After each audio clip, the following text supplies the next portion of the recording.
Pai, eu quero te agradecer por me ajudar com os ensinos na aula anterior e agora nós vamos ver os milagres de Cristo e outros aspectos do ministério dele, a ênfase dele. E eu peço que o Senhor abra os nossos corações para esse estudo. Em nome de Jesus. Amém. Agora nós estamos na 5ª página da apostila da Teologia Sistemática 3, Cristologia e Pneumatologia. Nós estamos agora vendo Cristo e os milagres dele. Letra C, número 2, os milagres.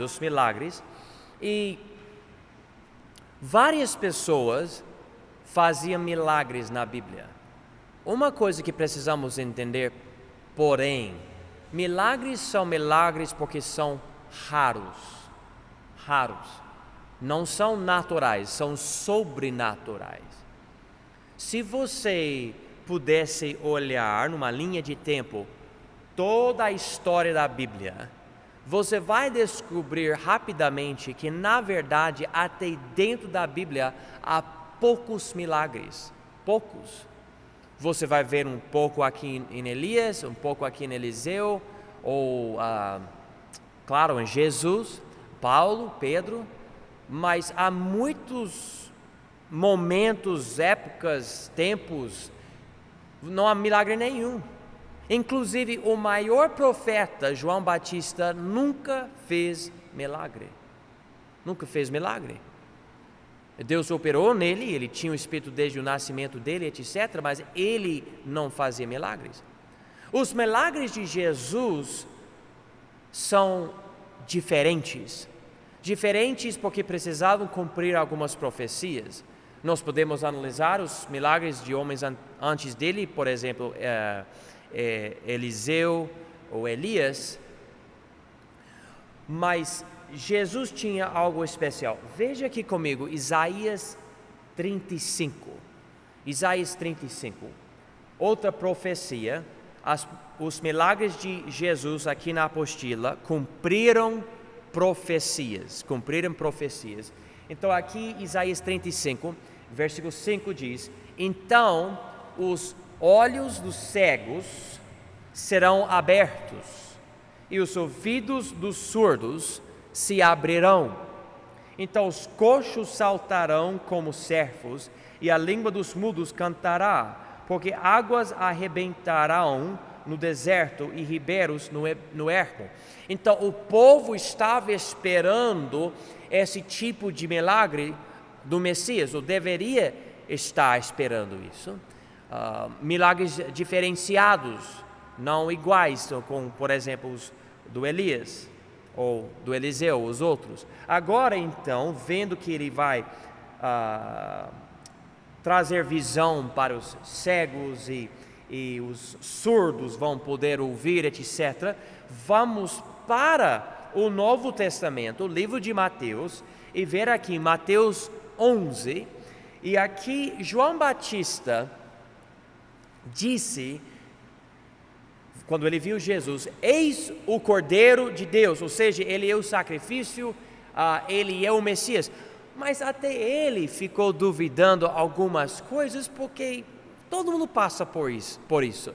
Se não existe a possibilidade de duvidar, então também não vai existir a possibilidade de ter fé. Fé existe por causa do conflito com as dúvidas. Você não vê tudo, você não sabe de tudo. Então aqui João Batista, veja o que acontece aqui, Mateus 11, versículo 1. E aconteceu que, acabando Jesus de dar instruções aos seus 12 discípulos, partiu dali a ensinar e a pregar nas cidades deles. E João, ouvindo no cárcere falar dos feitos de Cristo, enviou 2 dos seus discípulos a dizer-lhe: és tu aquele que havia de vir, ou esperamos outro? E Jesus, respondendo, disse-lhes: ide e anunciai a João as coisas que ouvis e vedes. Agora marca versículo 5. Os cegos vêm e os coxos andam. os leprosos são limpos e os surdos ouvem. Os mortos são ressuscitados e aos pobres é anunciado o Evangelho. E bem-aventurado é aquele que não se escandalizar em mim. Então Jesus falou para ele, através desses mensageiros: olha, se você está duvidando do meu ministério, eu não vou falar para vocês, sim, eu sou o Messias. Eu quero que você olhe para as minhas obras e as minhas palavras. E você vai notar que a minha vida, pelas obras e pelas pregações, está cumprindo as profecias dos profetas. Ele enfatiza especificamente esses milagres. Os cegos veem, os coxos andam, os leprosos são limpos, e os surdos ouvem, os mortos são ressuscitados. Também os milagres, Jesus curava, número 2 aqui, Jesus curava de acordo com as profecias. Veja comigo Isaías 53. Eu acho interessante como essa profecia interpretada pelo Mateus, ou por Mateus, no Novo Testamento. Vamos primeiramente ver a profecia. Então, Isaías 53, esta é a profecia que enfatiza o sofrimento de Jesus, de uma forma tão explícita. Mas aqui enfatiza o poder dele de curar os enfermos. Isaías 53, versículo 4 diz: verdadeiramente ele tomou sobre si as nossas enfermidades e as nossas dores levou sobre si, e nós o reputávamos por aflito, ferido de Deus e oprimido. Marca então aqui a palavra enfermidades. Então aqui Isaías 53, versículo 4 diz que ele tomou sobre si as nossas enfermidades. Agora, com essa profecia, vamos ver a interpretação em Mateus 8. Mateus 8, versículos 14 a 17. E Jesus, entrando em casa de Pedro, viu a sogra deste acamada e com febre, e tocou-lhe na mão, e a febre a deixou, e levantou-se e serviu-os. E chegando à tarde, trouxeram-lhe muitos endemoniados, e ele com a sua palavra expulsou deles os espíritos, e curou todos os que estavam enfermos, para que se cumprisse o que fora dito pelo profeta Isaías, que diz: ele tomou sobre si as nossas enfermidades e levou as nossas doenças. Então aqui ele está falando, ali em Isaías 53, era uma profecia, o Messias vai fazer isso, e eu estou, como Mateus está falando, eu estou vendo isso, é isso que ele está fazendo, ele está cumprindo essa profecia. Então até os milagres de Jesus cumpriram profecias. Agora, número 3 na apostila, a apresentação de Jesus. Número 1 aqui, sobre uma jumenta segundo as profecias. Nós sabemos, é interessante, ele escolheu um animal humilde para entrar em Jerusalém, em vez de usar um cavalo branco que vimos ou vemos em Apocalipse. Ele escolhe um animal bem mais humilde para se apresentar ao povo como o rei. E você pode ler isso, mas por que jumenta? Por que isso? Bom, há muito que nós podemos falar, mas uma coisa que eu preciso enfatizar: a primeira vinda de Jesus enfatizava humildade e humanidade, enfatizava o sacrifício, etc. Ele veio como a tenda ou o tabernáculo na primeira vinda. Quando ele voltar na segunda vinda dele, ele não vai ser o cordeiro, ele vai ser o leão.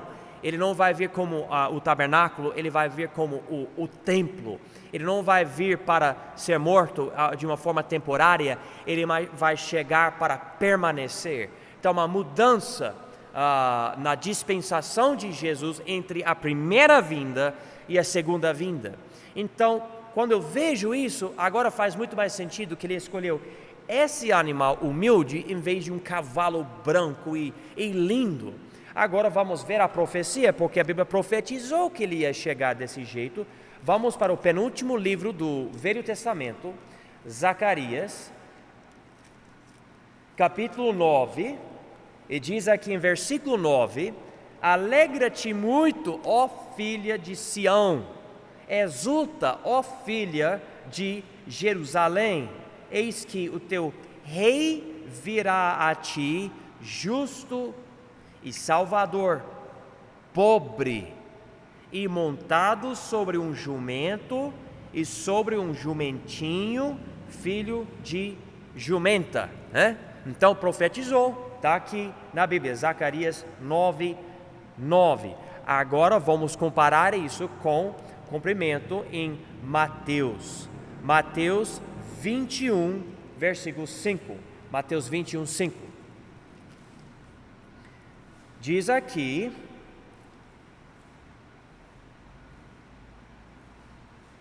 vou começar no versículo 1 para dar um contexto aqui. Então, Mateus 21, 1. E quando se aproximaram de Jerusalém e chegaram a Betfagé, ao Monte das Oliveiras, enviou então Jesus 2 discípulos, dizendo-lhes: Ide à aldeia que está defronte de vós, e logo encontrareis uma jumenta presa e um jumentinho com ela. Desprendei-a e trazei-os. E se alguém vos disser alguma coisa, direis que o Senhor os há de mister, e logo os enviarei. Ora, tudo isso aconteceu para que se cumprisse o que foi dito pelo profeta que diz: Dizei à filha de Sião, eis que o teu rei aí te vem, manso e assentado sobre uma jumenta e sobre um jumentinho, filho de animal de carga. E eu não sei, eu vejo milagres, esse animal não conhecendo Jesus, vamos dizer, aceitando Jesus, e também essas pessoas que tinham esse animal, e quando os discípulos falaram, o mestre precisa dele, essas pessoas permitiram. Não sei se essas pessoas estavam pensando sobre a profecia em Zacarias 9:9, e estavam pensando, mas é Jesus, ele agora quer isso, a profecia está sendo cumprida, eu não sei. Mas nós notamos agora, e eu acho interessante, porque eu já falei para vocês, toda a Bíblia tem lógica, mas às vezes você lê uma passagem, por exemplo, Mateus 21, e se você para pensar, você fala, mas por que jumentinho, por que jumenta? Não é estranho isso? Mas quando você começa a ver que na primeira vinda ele chegou na humildade, queria se apresentar como pobre, que ele tem aqui na passagem, e também você aprende que há uma profecia sobre isso. Agora, o que não fazia sentido para você, agora faz sentido, porque ele está se manifestando de uma certa maneira e cumprindo profecias, tudo faz sentido. Mas quando você lê isso sem esse contexto, parece muito estranho, porque ele escolhe esse animal e porque ele decide entrar na cidade desse jeito, mas é o que aconteceu.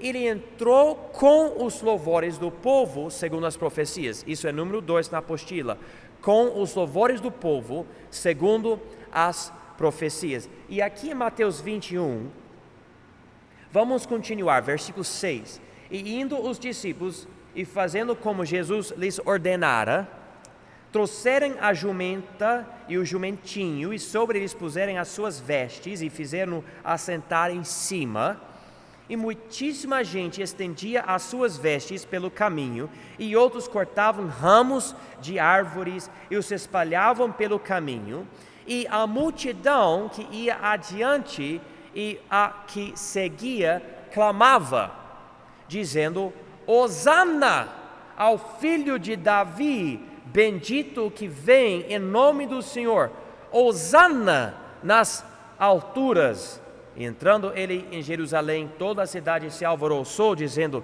quem é este? E a multidão dizia: este é Jesus, o profeta de Nazaré da Galileia. Eles falavam profeta. O interessante, você volta para essa palavra Hosana. Hosana quer dizer salve agora. Pode até marcar isso na sua Bíblia, se não tem algo escrito, marque, salve agora. E perto do versículo, onde diz Hosana, você pode escrever Salmo 118, 26. Salmo 118, 26. Porque Salmo 118, 26 é a profecia. Então aqui Salmo 128. Vou ler aqui versículo 25 de Salmo 118. Salva-nos, agora te pedimos, ó Senhor, te pedimos, prospera-nos. Bendito aquele que vem em nome do Senhor, nós vos bendizemos desde a casa do Senhor. Na verdade, eu deveria ter falado, pode marcar ali em Mateus 21, versículo 9, você também pode marcar versículo 25 de Salmo 118. Então, Salmo 118, versículos 25 e 26. Aqui, então, no Velho Testamento, vemos a palavra salva-nos. No Novo Testamento, a palavra hosana, mas tem basicamente o mesmo significado. Ou seja, o povo está usando essa profecia de Salmo 118 aqui em Mateus 21. Nós não vamos falar que o povo entendia tudo sobre ele, que ele era o filho de Deus, mas falou que ele era o filho de Davi, que faz parte das profecias, e também ele é o profeta de Nazaré, da Galileia, em versículo 11.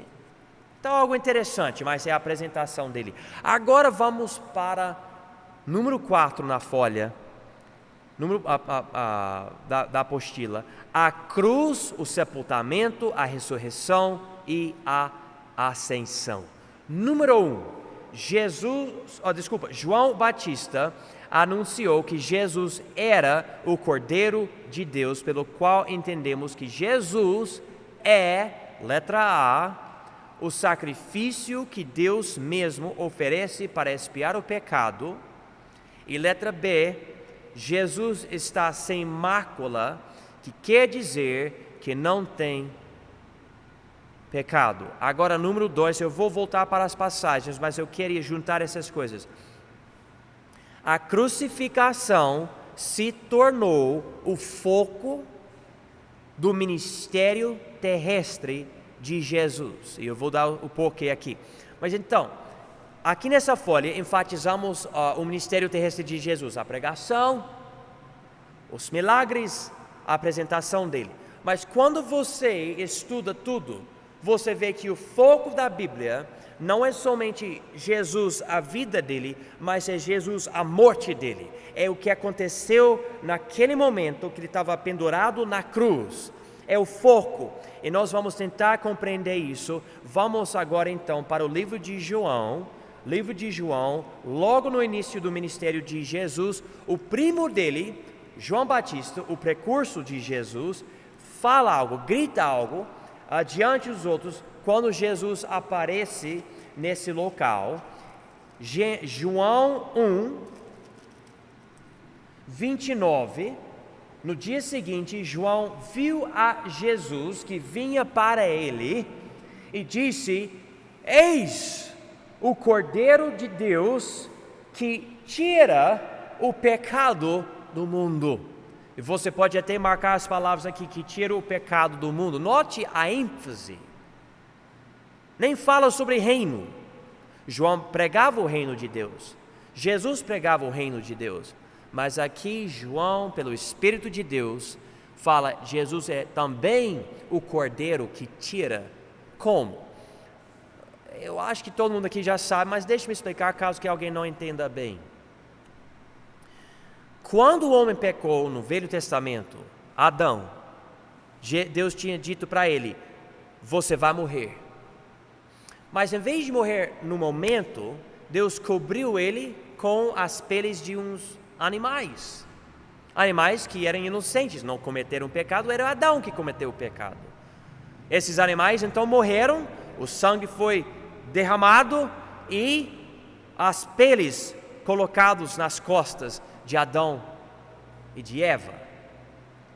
Nós notamos através do Velho Testamento que o povo continuava matando animais e oferecendo o sangue desses animais para Deus em holocaustos. Deus recebia esses animais no lugar do povo, queimando esses animais com fogo. E era ênfase por anos e anos e anos. Mas o povo precisava continuar a matar os animais, porque cada animal não era suficiente para permanentemente cobrir e eliminar o pecado do homem. Aqui chega não o cordeiro do homem, da roça, mas o cordeiro de Deus, do céu. E ele diz, o cordeiro de Deus que tira, não somente escondendo temporariamente o pecado do homem, mas que tira o pecado do homem. Então Jesus veio não somente para ser rei, mas também para morrer por nós em holocausto. É só que, em vez do fogo de Deus consumir Jesus, Jesus conseguiu consumir o fogo de Deus, porque Ele eliminou a ira contra nós, através do sangue que Ele verteu na cruz. Então, João Batista, aqui número 1, anunciou que Jesus era o Cordeiro de Deus, pelo qual entendemos que Ele é o sacrifício que Deus mesmo oferece para expiar o pecado. Romanos 3, 25 diz, vou achar aqui, Romanos 3, 25. Vou começar no versículo 24. Sendo justificados gratuitamente pela sua graça, pela redenção que há em Cristo Jesus, ao qual Deus propôs para propiciação pela fé no seu sangue, para demonstrar a sua justiça pela remissão dos pecados dantes cometidos sob a paciência de Deus. E aqui em versículo 25 tem a palavra propiciação, que quer dizer satisfação. O sangue de Jesus foi suficiente para eliminar o pecado do homem, a culpa do homem. 1 João 2, continua com essa ênfase.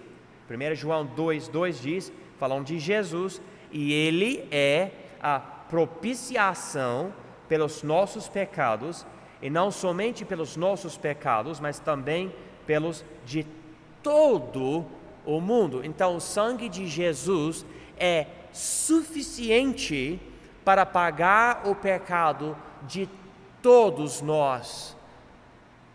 Todos nós, ele diz aqui, pelos de todo o mundo.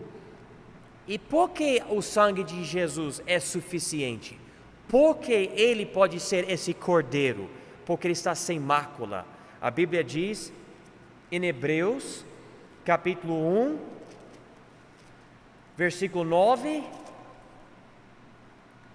amaste a justiça e odiaste a iniquidade, por isso Deus, o teu Deus, te ungiu com óleo de alegria mais do que a teus companheiros. Ou seja, Jesus foi ungido por causa disto, escolhido para ser esse cordeiro, porque ele não a Bíblia diz aqui que ele amou a justiça e odiou a iniquidade.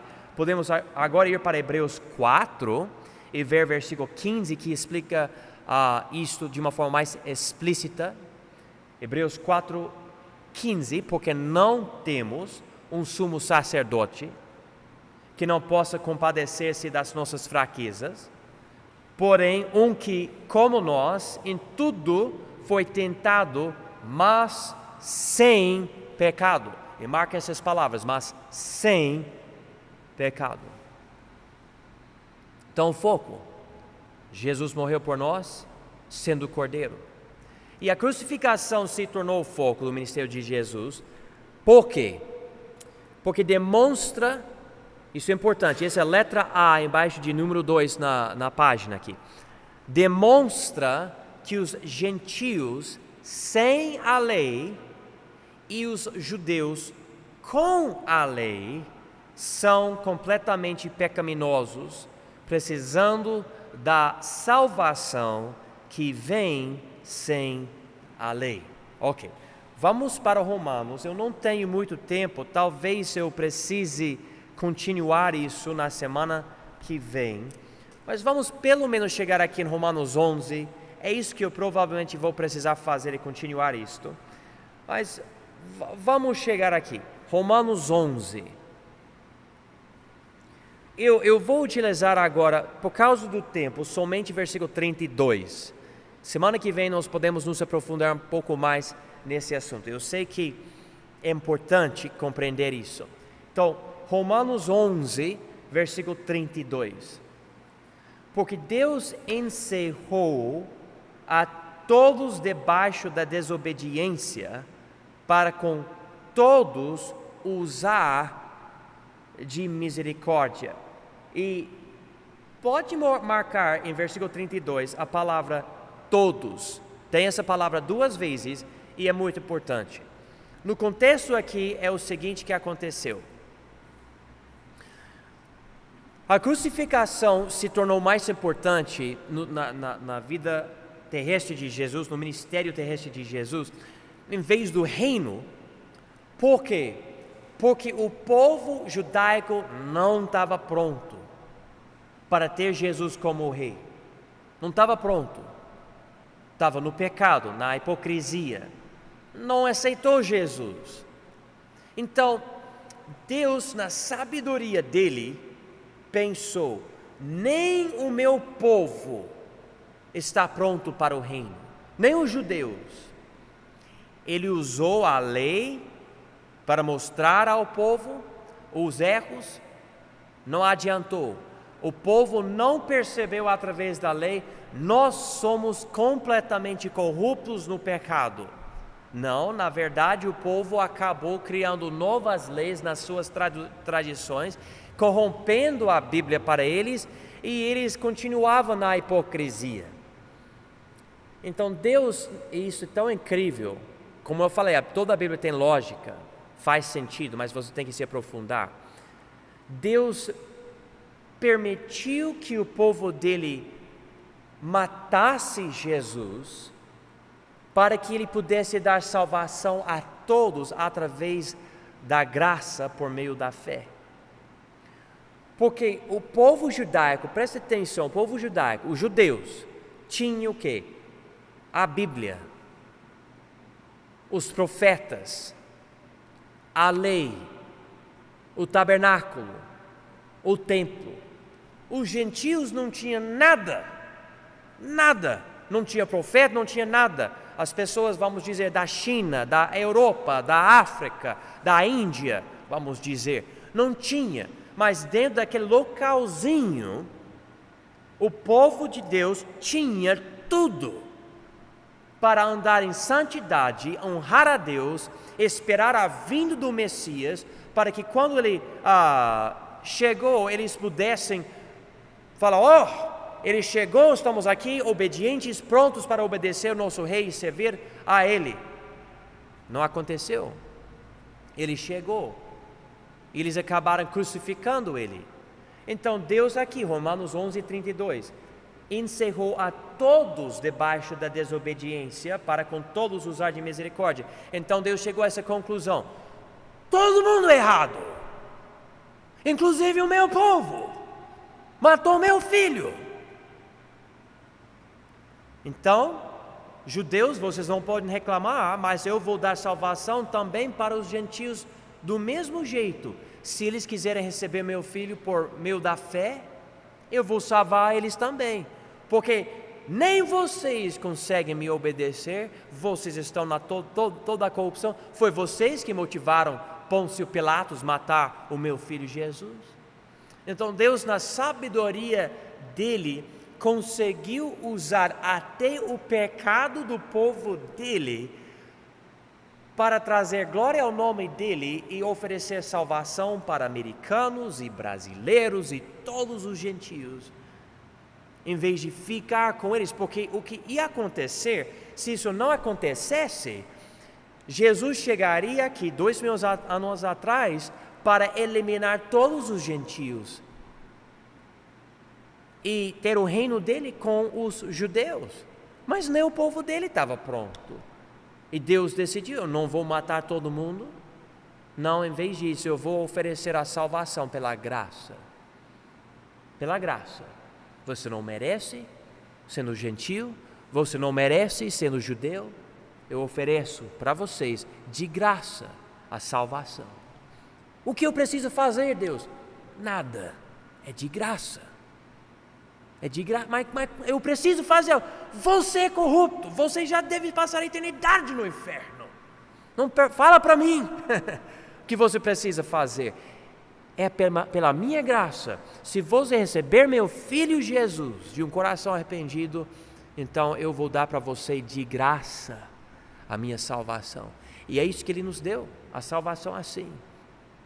E essa mensagem das igrejas, pelo menos deve ser a mensagem, infelizmente, como eu falei, muitas igrejas estão pregando usos, costumes, regras, o que você pode, não pode fazer. E é bom enfatizar a santidade bíblica, a pureza. Mas o foco hoje é a transformação que nós recebemos através da graça de Deus, através do novo nascimento. Há mais que eu posso falar, mas eu vou ter que parar agora. Então, se Deus permitir, semana que vem, nós vamos continuar a descobrir mais sobre esse aspecto do Evangelho. É muito importante e poucos entendem. Eu quero que vocês entendam. Então, vamos nos preparar para isso.